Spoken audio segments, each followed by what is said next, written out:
Hello everyone welcome करुछि आपण मानक मोर आउ गोटे ब्लॉग रे।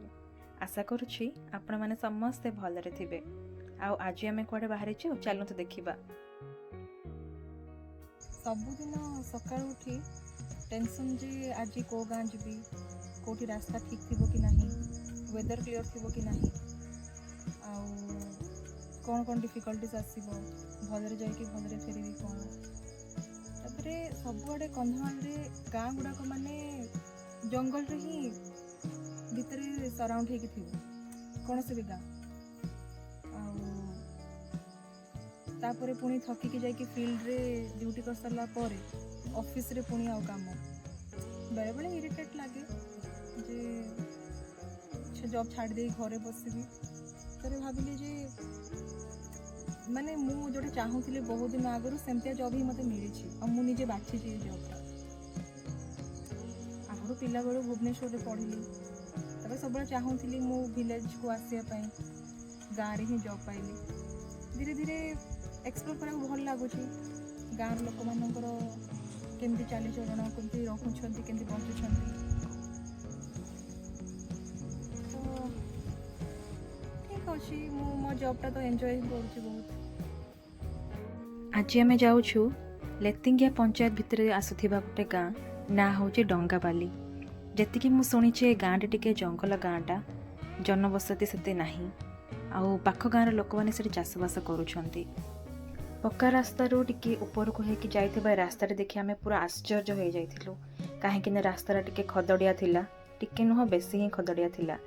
आमे किछि ऊपर पर्यंत स्कूटी चेष्टा करिकी नेला परे आमको टे कष्ट अनुभव है जे आमे ऊपर को जाई परिबु नाही। तेणु आमे सही जगह ठारो ही बहुत कष्ट रे स्कूटी बुलेबा को चेष्टा कलु।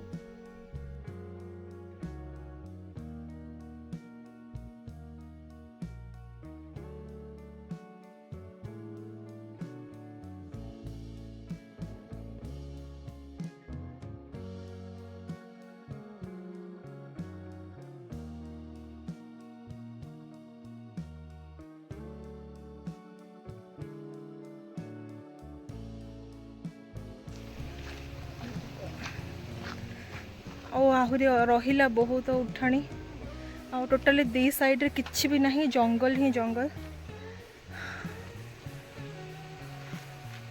नेले में तल जगह टिके पहुँची गलु।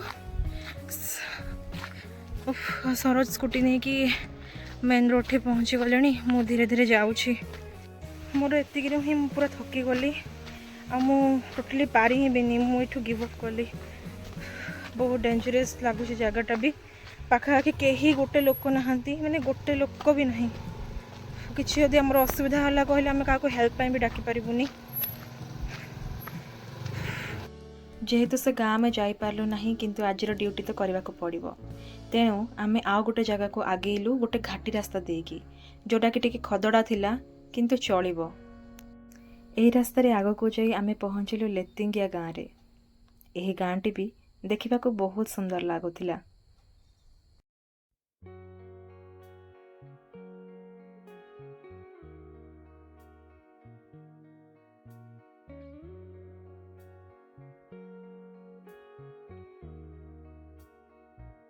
एते सुंदर गाँ देखी आ गाँ भीतर रास्ता दे आमे बाहरी पड़लु नुआ गाँ दारिंगबाड़ी एनएच पे। आउ ए एनएच रु आमे डाहाण पट रास्ता धरिकी जीवु गोटे गाँ हूँ बिपेड़ी। यही रास्ताटी पायापे आमे बहुत कन्फ्यूज हेलु कहीं एक रे माटी रास्ता आउ दुई रे ए जगह को जीवाई बोर्ड लगा जाइनी किछि बोर्ड भी आखपाखे नाही। तेणु आमे संदेह रे ए रास्ता रे पशिलु आ किछि दूर आगो गला परे आमो किछि लोक मिलले तेणु तांको पछारिला परे आमे जानलु जे आमे ठीक जगह को जाउछु। हाईवे रो भीतर को पुणी से माटी रास्ता जो रास्ता रे कि वर्षा दिन आसीबाटा बिल्कुल भी सुविधाजनक नुह कहीं ना आम वर्षा छाड़बार 2 दिन पर आसी मध्य किछि किछि जगह कादुଅ थिला आउ किछि बाट सुखी जाइथिला खरा पाई। तेणु आमे सुविधारे गाँ पाखक पहुँची पारिलु।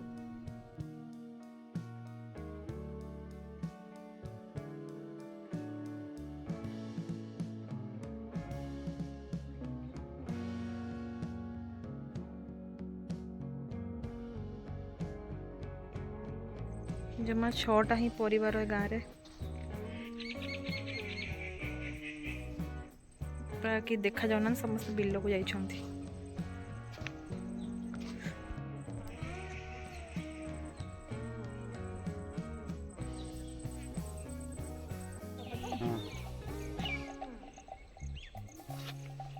ଏମିତି ଗୋଟେ ପୂର୍ବପୁରୁଷରୁ ଯେମିତି ଆମର ଦାନ ସିଷ୍ଟମ ଦେଇଛନ୍ତି ଆଉ ଆମର ଅଜାମାନେ କାହେ। ଆଚ୍ଛା ଆଚ୍ଛା।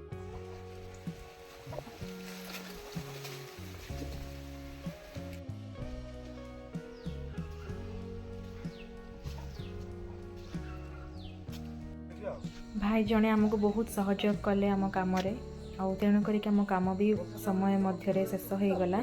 ଆଉ ଆମେ ଦେଖିଲୁ କଲରା ବହୁତ ହେଇଥିଲା ଏବଂ ସେ ସମୟ ନେଇକି ଆମ ପାଇଁ ବହୁତ ସାରା କଲରା ତୋଳି ଦେଇଥିଲେ। ଆଉ ତାପରେ ଆମେ କାମ ସାରିକି ପୁଣି ଫେରିଲୁ। ଏତେ ଦୂର ବାଟ ଯାଇ ଭୋକ ବି ଜୋର ଲାଗୁଥିଲା। ଆଉ ବାଟରେ ଆସିଲା ବେଳେ ସିତିଗୁଡ଼ାର ବଣ୍ଡାଗୁଡ଼ା ଛକରେ ଏ ସାନ ଭାଇ ଜଣଙ୍କ ଗୁପଚୁପ୍ ଦୋକାନ ନୂଆ କରି ଖୋଲିଥିଲେ। ତେଣୁ ଆମେ ସେଠି ଗୁପଚୁପ୍ ଖାଇକି ମନ ଖୁସିରେ ଘରକୁ ଫେରିଲୁ। ଭିଡ଼ିଓଟି ଶେଷ ପର୍ଯ୍ୟନ୍ତ ଦେଖିଥିବାରୁ ଧନ୍ୟବାଦ ଏବଂ ଦେଖା ହେବ ନେକ୍ସଟ ଭିଡ଼ିଓରେ ଆଉ ଗୋଟେ ଗାଁରେ।